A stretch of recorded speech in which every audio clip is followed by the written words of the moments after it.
अस्सलाम वालेकुम, welcome to my new vlog. कैसे हैं आप सब? उम्मीद करती हूँ कि आप सब ठीक ठाक होंगे, खैरियत से होंगे। और ये मैं आपको दिखाना चाहती थी कि मेरा ये मोबाइल कैसे यहाँ पे टूट गया था। तो ये यहाँ मेरे पास ऐसा हुआ था मेरे साथ कि मैं लिफ्ट में जा रही तो ये मेरे से नीचे गिर गया और लिफ्ट के जो अंदर वाला जो हिस्सा होता है ना, उसके अंदर ही चला गया था। तो ये ऐसा टेढ़ा हो गया और इस साथ में इसका स्क्रीन भी ख़राब हो गया था। और ख़ैर दो तीन दफ़ा तो मेरे से वैसे ही मतलब इसको जब आप कवर नहीं पहनाते, कुछ मतलब प्रोटेक्टर नहीं लगाते, तो ऐसा ही हो जाता है फिर। और यहाँ पर जी मैं 4 बज रहे थे और ब्लॉग ये अपलोड कर रही थी। सबसे पहले मैं इसमें वॉइस ओवर कर रही थी और वॉइस ओवर करना पता नहीं अभी इन दिनों मुझे इतना मुश्किल लगता है ना कि क्या ही बताएं। और ये मैं आ गई थी यहाँ लुलु में और मैं देख रही थी कि अभी सेल में क्या क्या लगा हुआ है। तो ये इतना अच्छा फ्रॉक मैंने देखा, मगर इसकी प्राइस बहुत हाई थी। इसकी क्वालिटी मुझे इतनी अच्छी नहीं लगी। सेल में भी लगा हुआ था मगर फिर भी 140 दिरहम का मिल रहा था। मैंने कहा 140 दिरहम का तो बहुत ही बड़ा कुछ ब्रांडेड सूट इंसान ले लेता है। और फिर मैं जब घर आ गई ना, शेडो को वॉशरूम में मैंने देखा और यहाँ पे ये अपने लिए बॉक्सेस ढूंढती रहती है कि बस कहाँ से एक बॉक्स मिले और ये उसके अंदर चली जाए और बैठ जाए।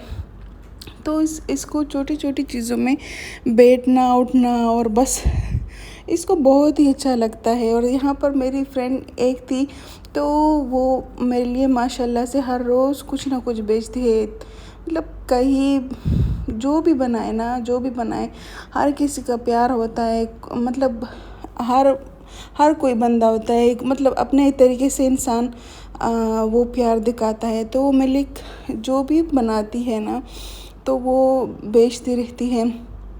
तो ये था जी, उसने बनाया था ज़ीरा राइस और मिक्स दाल और उसके साथ पापड़। तो मुझे बहुत ही अच्छा लगा, बहुत ही अच्छा बनाया हुआ था। और मतलब आपको ये है कि मतलब आप जब किसी के साथ अपना कुछ शेयर करें ना, तो इसके साथ प्यार ही बढ़ जाता है। उसके बाद मैं आपको ये बताऊं कि मैं यहाँ पे घर देखने जा रही थी। हम कोई दूसरा घर देख रहे थे मगर अपने ही बिल्डिंग में देख रहे थे। तो मैंने वहाँ पे जाके मैं गार्ड से मिली, तो गार्ड मुझे बोला है कि आप खुद ही जाए और आप चेक कर ले। तो उसने मुझे चाबी दे दी घर की और मैं यहाँ पे आ गई। मुझे इतना डर लग रहा था कि खाली घर होगा, कैसे मैं जाऊँगी, मगर खैर कोई बात नहीं है। यहाँ पे ऐसे किसी भी बात का कुछ भी डर नहीं है माशाल्लाह से। दुबई यहाँ पे हर जगह से सेफ़ है माशाल्लाह माशाल्लाह। और हम जिस एरिया में रहते हैं ना, वो तो कुछ बहुत ही ज़्यादा सेफ़ है।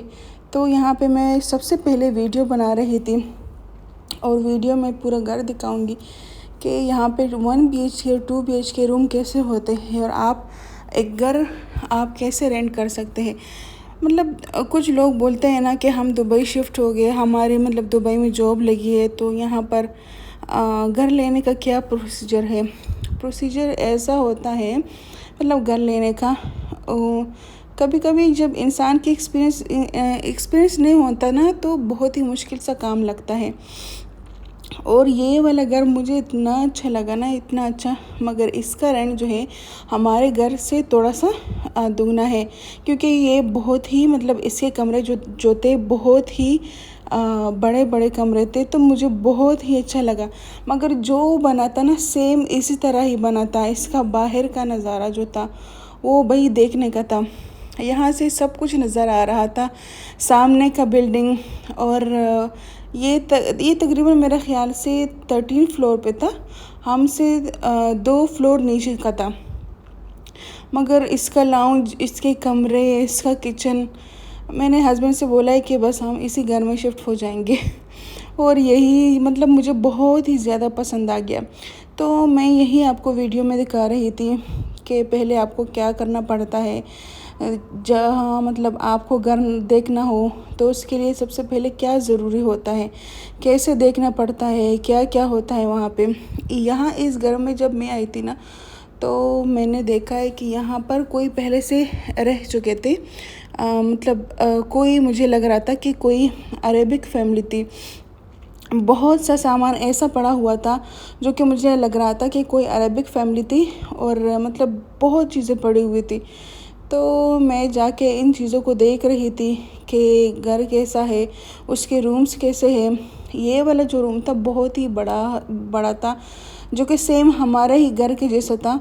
उसका वॉशरूम भी हमारे घर के जैसा है, सब कुछ सेम सेम है, मगर ये है कि थोड़ा सा बड़ा था।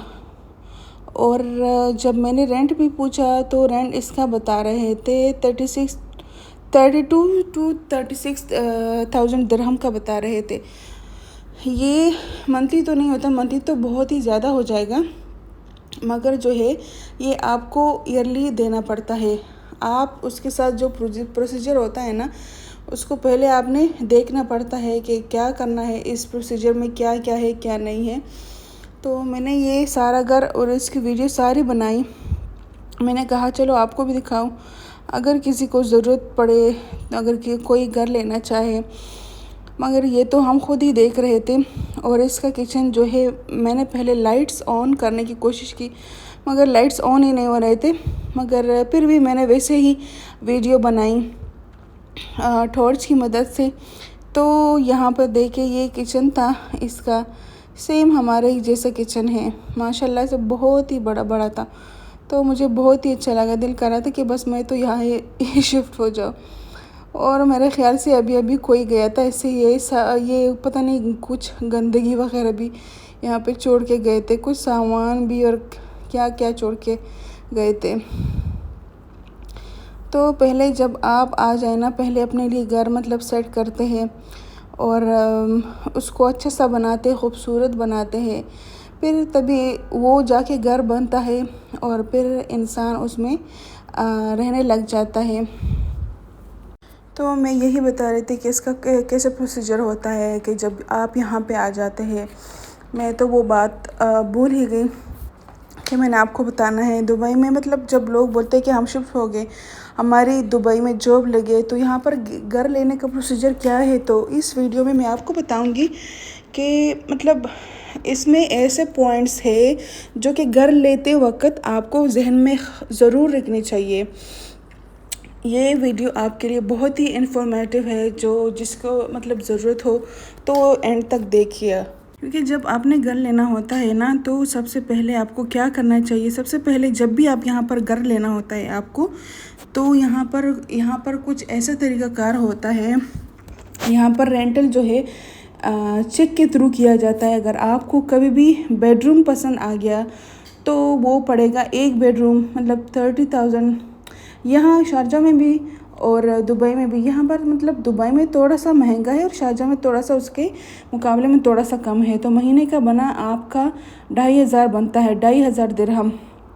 मगर आपको सबसे पहले ये करना पड़ता है कि आप डायरेक्टली लैंडलॉर्ड से ही बात किया करें, क्योंकि जब आप उससे डायरेक्टली बात करते हैं ना, तो वो कमीशन चुराते हैं। अगर आपको ये करना पड़े कि आप अपना घर या कोई भी घर हो, आप किसी ऑफिस के थ्रू आप ले और उसको आपने लेना हो ना, उसके साथ ऑफिस के साथ वो घर बना हुआ हो। क्योंकि पहले यहाँ पर कुछ घर ऐसे भी है कि जो ऑफिस के थ्रू लिए जाते हैं। तो इसलिए आपको चाहिए कि डायरेक्टली आप लैंडलॉर्ड से बात करें और उससे फ़ेस टू फेस बताएं कि हमने ये करना है, ऐसे बोलना है, ये घर लेना है, किस तरह से इसका प्रोसीजर है। तो वो आपको हर तरह की वो बातें बताएगा जो कि घर के अंदर मौजूद है। तो इसी तरह से आपको बहुत आसानी से मिल जाएगा ये घर। क्योंकि अगर ऑफिस के थ्रू आप लेते हैं ना, तो ऑफिस वाला अपना कमीशन लेगा, ठीक है। तो इसलिए आपको चाहिए कि आप जिसका घर है, जो जिसका घर लैंडलॉर्ड का घर है ना, तो आप उसी से ही बात किया करें। तो इसी तरह से होता है ये सारा प्रोसीजर। और आपको इतना भी मुश्किल नहीं है। जब इंसान थोड़ा सा मेहनत करता है ना, तो थोड़ा आगे भी जाना चाहिए और अपने लिए ख़ुद ही वो चीज़ ढूंढनी पड़ती है। अगर दूसरे इंसान के थ्रू आप करते हैं ना, तो फिर बहुत ही मुश्किल होती है और बहुत सी बातें फिर सामने आ जाती है। तो यही था जी आज का व्लॉग जो हम आपको बता रहे थे। और मतलब कुछ ऐसी बातें थी जो अगर कोई मेरी ये वीडियो देखता है, उसको ज़रूरत पड़े तो बहुत ही इन्फॉर्मेटिव वीडियो है उनके लिए। बस यहाँ पर मैं अभी बना रही थी डिनर के लिए वाइट हांडी। मैं बहुत ही टाइम बाद बना रही थी, तो मैंने सोचा चलो कुछ करते हैं, देखते कि क्या होता है, कैसे बनता है। मैं अपने ही तरीक़ों से आजकल कुछ ज़्यादा ही बना लेती हूँ ये चीज़ें। मैंने इसमें शान का कोई भी मसाला नहीं डाला था, इसमें मैंने सारे घर के मसाले डाले।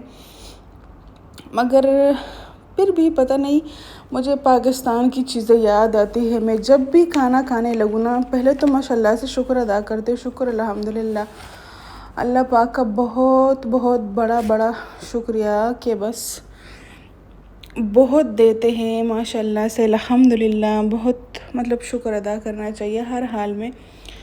मगर हर चीज़ का एक अलग ही टेस्ट होता है। तो यहाँ पर जी हमारी जो वाइट हांडी थी वो तैयार हो चुकी थी, बस एंड में डालना था हमने ये बटर और क्रीम।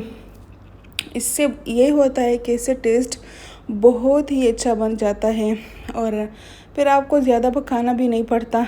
और इसके साथ ये हो गया था हमारा जो हांडी था वो तैयार हो गया था। और इसी के साथ फिर हमने डिनर किया और बहुत ही अच्छा माशाल्लाह से बन गया था।